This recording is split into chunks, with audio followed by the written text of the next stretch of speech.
যে দুটা ডিমাই দি তাৰমানে চাফা পানীটোত আৰু ডিমাটো তলমুখে যায় আৰু লেতেৰা পানীটোত ডিমাটো ওপৰমুখে থাকে। এতিয়া আমি সেই এক্সপেৰিমেণ্টটো কৰিম। প্ৰথমে লাগিব আমাক পানী।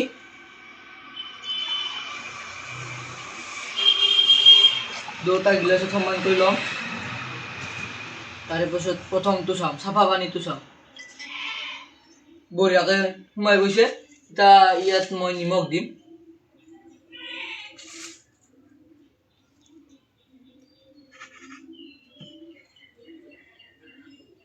এতিয়া চাম লেতেৰা পানীত ডিমাটো ডুবি যায় নে নাই।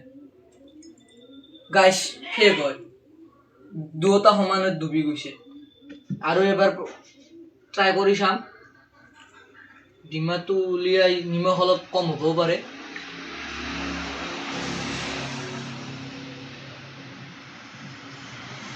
নিমখ অলপ বেছিকৈ দিওঁ। এতিয়া চাম গাইছ শেষ। ধন্যবাদ।